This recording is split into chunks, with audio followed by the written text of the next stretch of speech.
year, or he has entered, what are the things that No, you have to also show a clear plan. It is not enough to say, oh, we're going to go through problem. If we're going to go through problem, Charles, this is very simple. You enter a plane. There's a bad weather. There's going to be a turbulence. The pilot says, we're going to go through bad weather. It's going to take us maybe 1 hour, 2 hours because of this. And he follows it through. That is not the time. In that bad weather, everybody, even the crew, are asked to sit down. That's not time to start serving food and wine and everything when everything is up and down.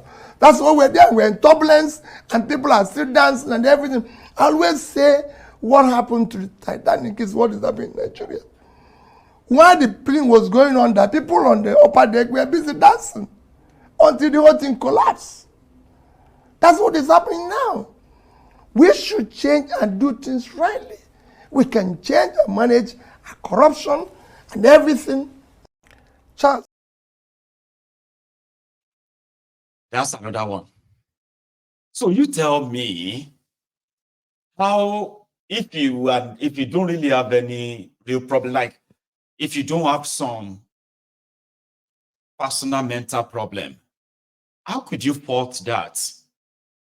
Because you see everything they are doing in Nigeria, I have told you this, and I think a lot of us agree too.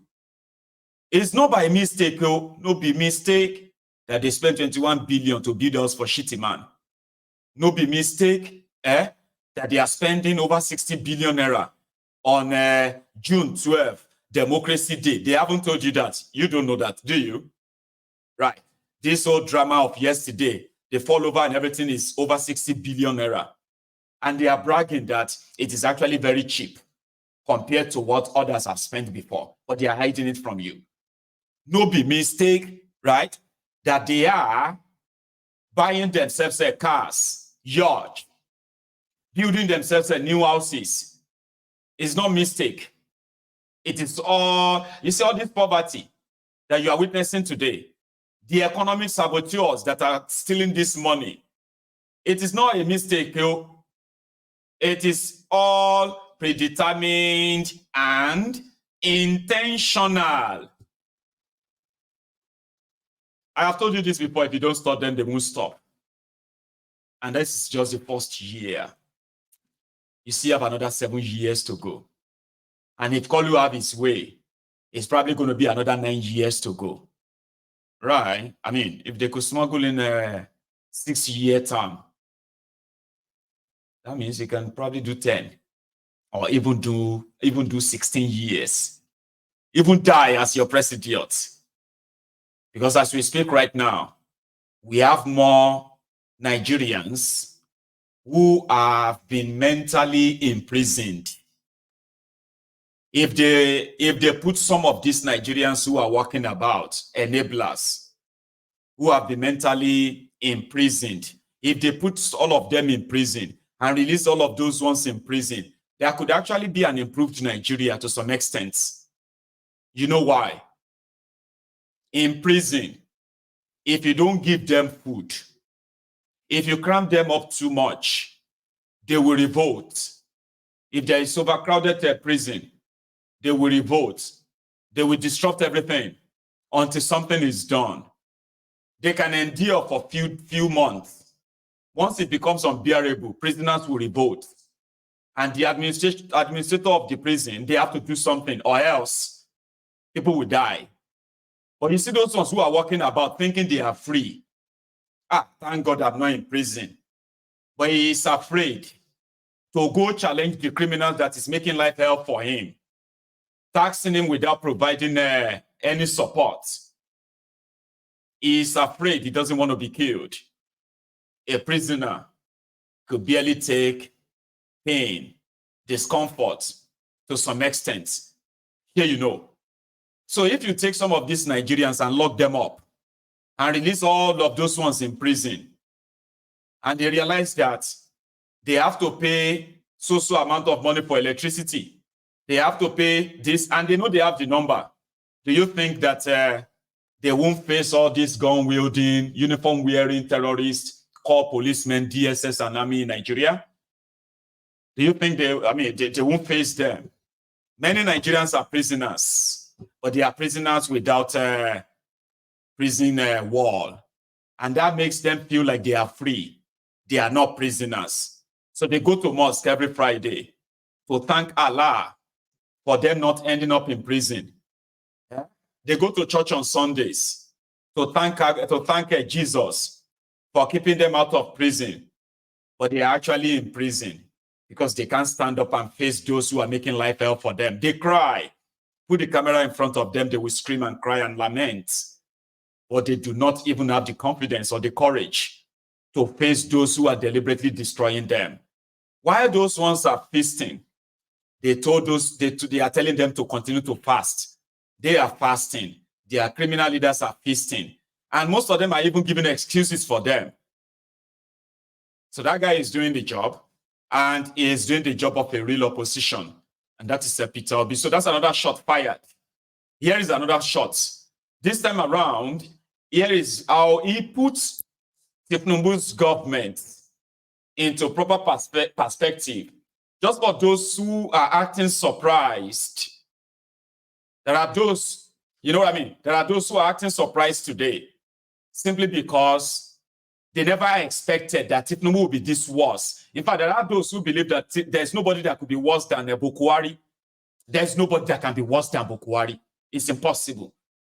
They said Tinubu has eyes for talent. They said Tinubu raised talent. He raised people. He raised praise singers, ass lickers, and treasury looters. That's what he did. Let me tell you something, right? What the likes of Tinubu did, that some of them are riding on now, and they are almost like, they're like running out of that now, okay? Here is what they did.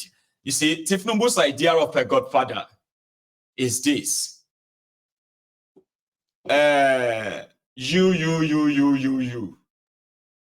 are going to man this position, that position, that position, that position. And I do not want anything from you. So now he appoints, he ensures that 10 people get into a certain position for a certain purpose, okay?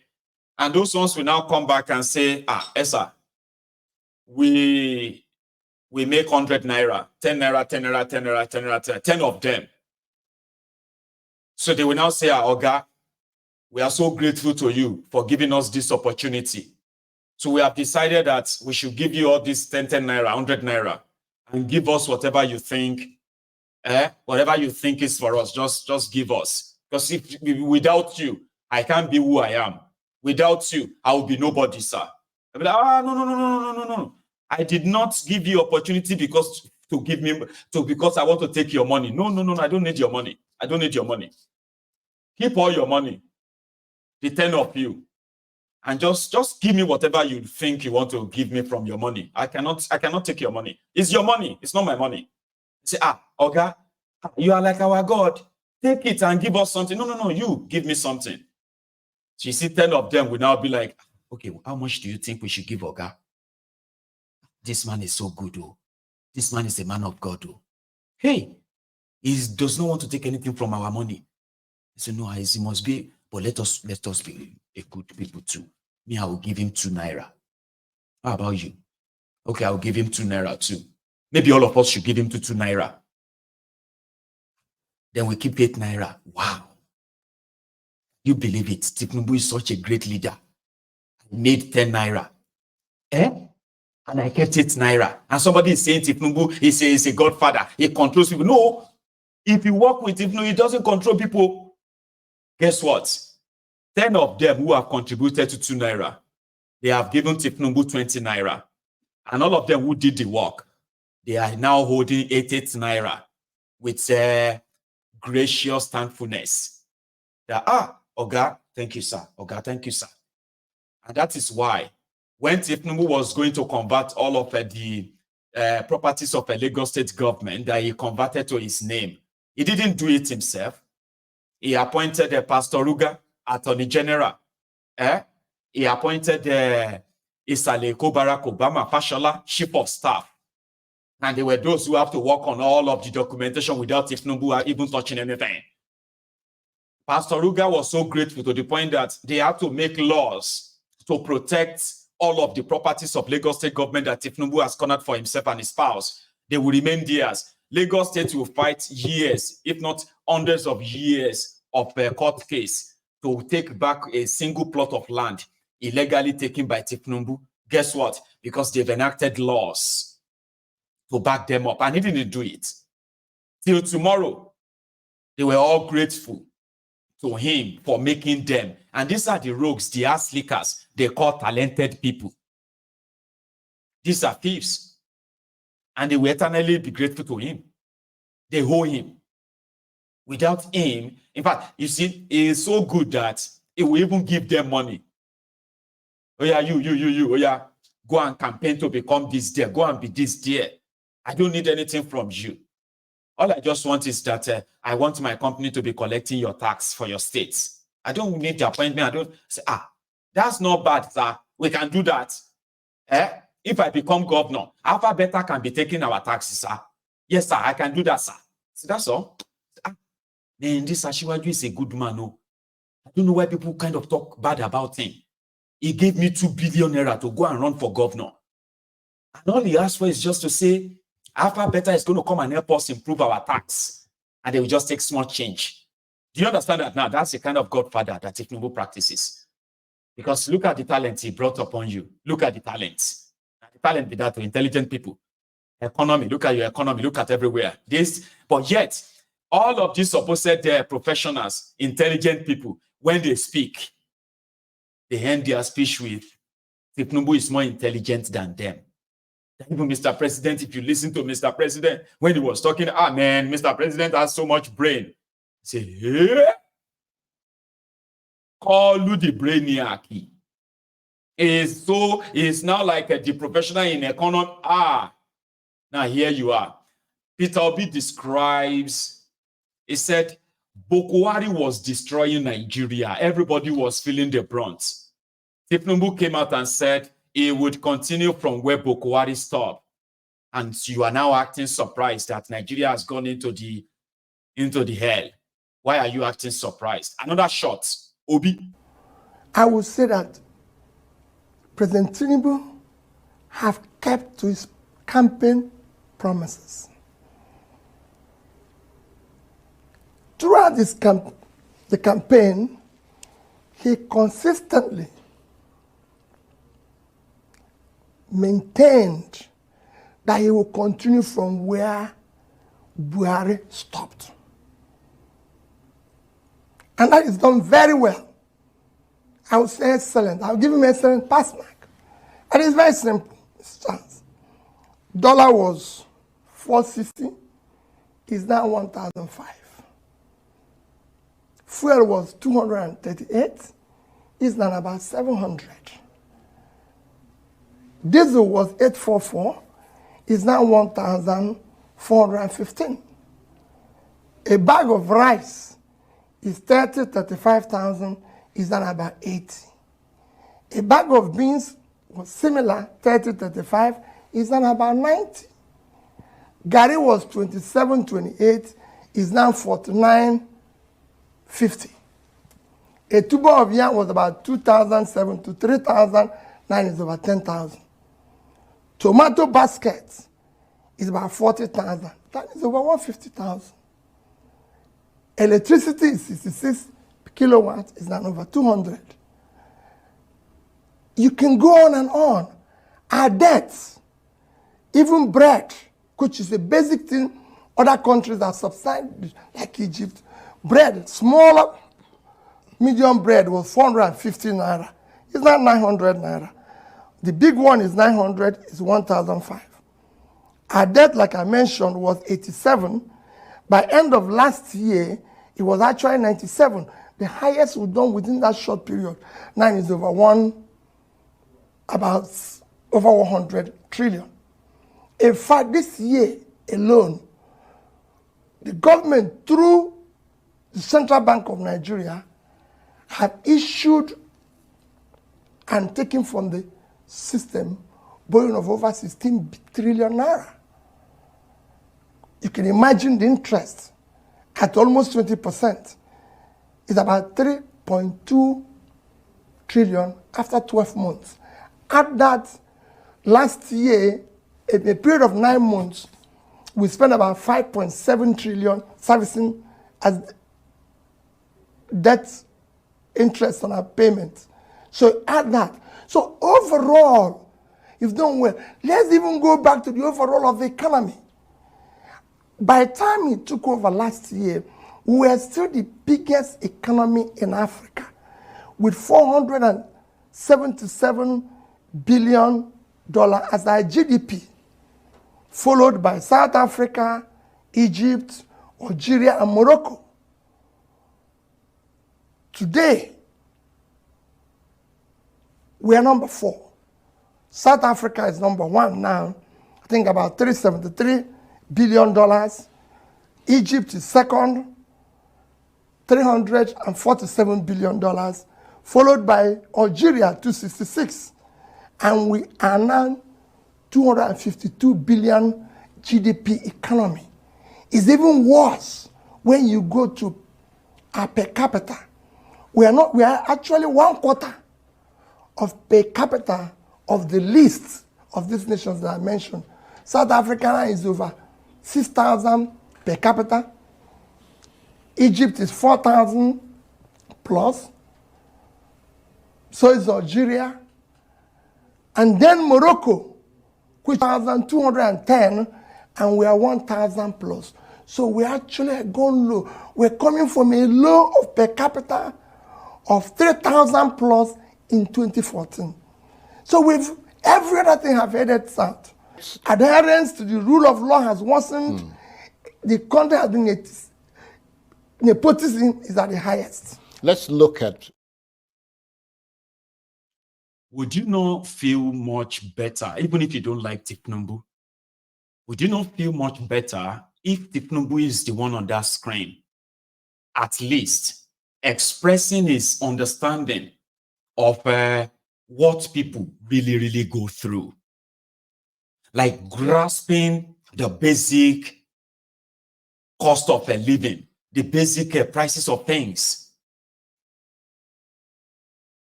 Give me a second here. Even if you don't like Tinubu, but he's on your screen and says, man, things are really, things have gone really high. Okay. The price of bread is this, the price of yam has gone from this to this, the price of this and that. And I am working with my government. Not even anybody, any minister inside Tinubu's government could sit on the TV and talk like that guy, analytically, like clearly like that. Tell me. Except for them to be dropping just word salads, big grammar, meaningless sentences, just to try to confuse you and make you feel like they are doing something, they are actually working when they are not. Like somebody who understands what you, as an individual, like normal thing that you are passing through, and that person is this person that can actually make things happen, and sit down there and is telling you, and says, oh, I know about this, we are trying to get it down. So our plan is this is how we're going to get it down. This is how we're going to get it down. I'm saying that now. Would you not feel a little bit kind of like, okay, even if he's lying, Tinubu, if it's Tinubu on your screen, even if he's lying, then somehow, go on and say, let's give him a benefit of the doubt, because at least he knows what he's talking about. But you see Tinubu talking about orientation, talking about our children, hand over to our children, talking about how to teach the children how to sing national anthem. He is so proud. With all of us, hope is here. Ekiniko is here. Like, how do you think a country can be successfully run that way? The criminals in Nigeria are taking money from banks, and they don't have any plan of paying the money back. Banks are about to fold up, and instead of those criminals who took this loan to pay, they took up political offices, protect themselves. The banks can go to places. Heritage Bank is one of the banks that one is dead now, but it's just one of those that will still die under Tinubu. Some of them, they would actually take them over by force. Heritage Bank gave Ifeanyi Uba loan, billions of naira loan. They couldn't get their money back. Baba, they sent the AMCON, sent all of the government, acknowledged agencies to go and recover the loan. Ifeanyi Uba didn't pay that money until Heritage Bank entered Canal. Now, Heritage Bank's license, operation license has been withdrawn. The bank is gone. The staff. What about the depositors' money? Baba, if you have a 10 million naira in Heritage Bank, they will offer you 5 million naira, and that's lucky you, man. That's lucky you. If you have a 50 million naira in Heritage Bank, they will offer you 5 million naira. They are telling their customers that these are people with big money. Those of you with 100,000, 200,000, Otilo. They are telling their customers that they will pay them later once they sell the properties of the bank. The bank is in the debt of 590 billion naira. That money was given to politicians. It wasn't given to businessmen. Ifeanyi Uba, and it's like a chronic, is Ifeanyi Uba and Jimoh Ibrahim. These are like a chronic borrowers who have no intention of paying back. But instead of paying back, they take up public office, protect themselves. It's the bank that will go. I don't know many of you will remember this in 2021. I'll play the video, but here is what we'll be able to say about the end of Heritage Bank. Listen. Issue. How dare you allow a situation at this critical time, so many poor people with their little savings have put it in a bank where I'm sure whatever caused them to collapse is came from the elites and possibly the top politicians. And you allow them to lose their savings. They even allow some big people and some big institutions to be able to get their money back and then allow poor people. I know a man whose entire life saving of 80 million is in that bank. He's worked all his life. He's late. His family depends on interest on that money. I know those who put money in community banks, microcredit banks, and all sorts of saving institutions who in turn put it in microcredit, Heritage Bank, and you allow it to collapse. They don't even know where to go to. I live in the village, and they're running all over the place, crying. When would this country start caring for the poor? That is the problem we have here. And we must deal with it. When you see this massive corruption going on, if it's not budget padding today, it is undisclosed subsidy payments, it is inflated contracts, and all sorts of things, which we should. So these are issues we need to deal with. These are issues I even want our agencies like EFCC to start dealing with. Not arresting Bobrisky and Obi Kubana, or whatever, Kubana's big chief priest. These are minor issues. We have things that are going wrong. Our speaker, through one of his aides, in April, said we are losing 300 barrels of crude every day. People like Tony Elumelu have said we are losing over 50% of our production. But let's speak at that was specific.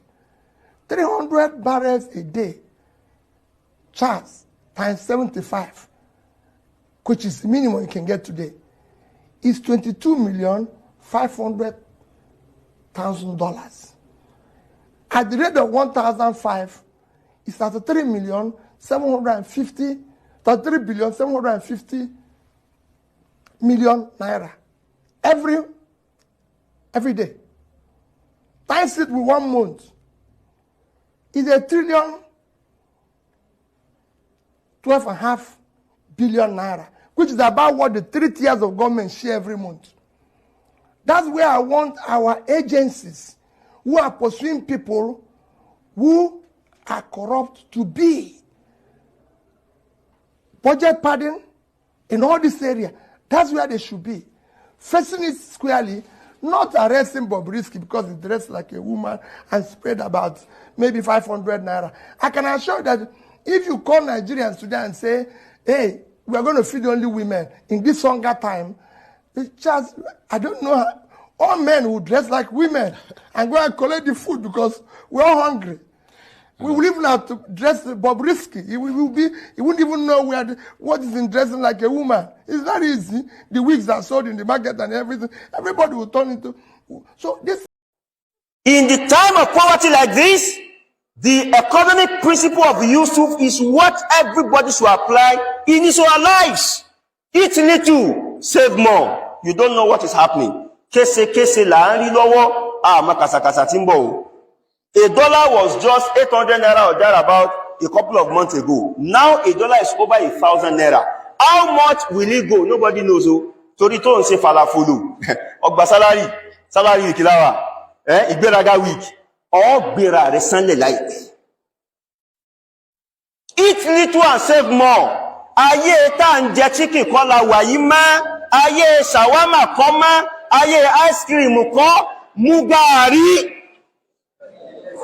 Jẹ́ pọ̀nmọ́ gbàgbé táwọn doctors sọ pé kò ní nutritional value. Kí ló fẹ́ nutritional value pẹ̀lú kíní? Jẹ́ pọ̀nmọ́ mu gààrí orí ẹja. Jẹ́ pọ̀nmọ́ mu gààrí orí ẹja.